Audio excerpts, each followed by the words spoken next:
The watches I am reviewing today are so thin and light that sometimes I forget they're on my wrist. Well done, Casio. Really, well done.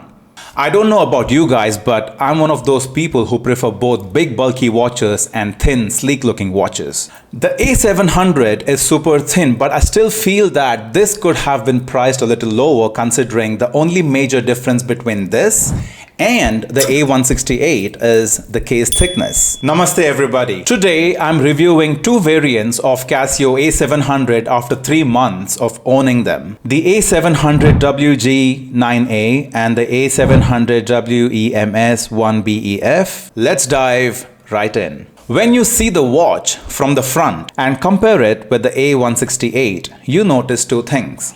One, it is more rectangular than the A168, and two, the words on the face of the watch use smaller fonts and seem less cluttered. When you turn the A700 to the side, this is when you notice the major difference, the thickness. The case of A700 is an impressive 6mm thick compared to the 9.6mm of A168. You can totally tell the difference when it's on the wrist. The A700 WG has a resin case and a stainless steel bracelet with adjustable clasp. Both the case and the bracelet have gold ion plating. The A700 WEMS has a resin case with chrome plating with a Milanese stainless steel bracelet with adjustable clasp. Because of the reduced case thickness, there is barely any gap between the glass and the LCD inside, and that makes the digits seem crisp and clear. The Casio A700 has the most basic functions that any digital watch needs to have, just like the A168. A timekeeping mode, single alarm, and a stopwatch mode.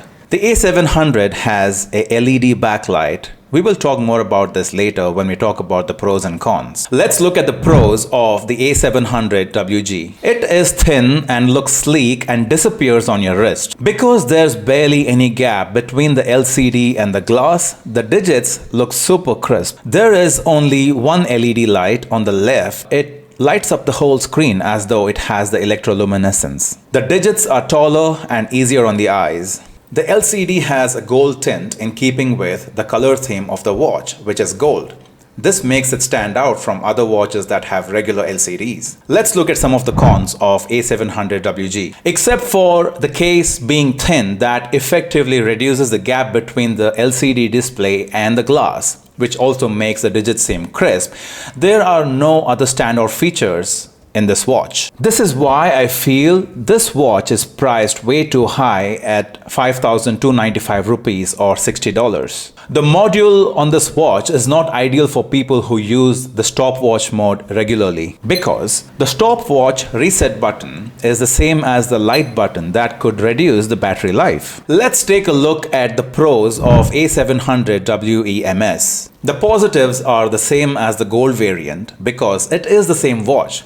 Thin and sleek with crisp digits. In my opinion, the turquoise graphics on the face of the watch makes it feel super retro and takes you back to the 80s. Now let's look at the main con of this watch. This watch has a negative display that is not the best in the business. The LED light doesn't do a great job of lighting up the digits well. I feel that this is just a pretty looking watch, not too practical. There you have it guys, that was the complete and honest review of the two Casio A700 variants I currently own. Don't forget to tune in on Thursday as the giveaway draw video goes up at 6 p.m. Indian Standard Time. You don't want to miss that. Find out who won the first ever giveaway on TikTok Treasures. Till then, stay tuned and stay classy.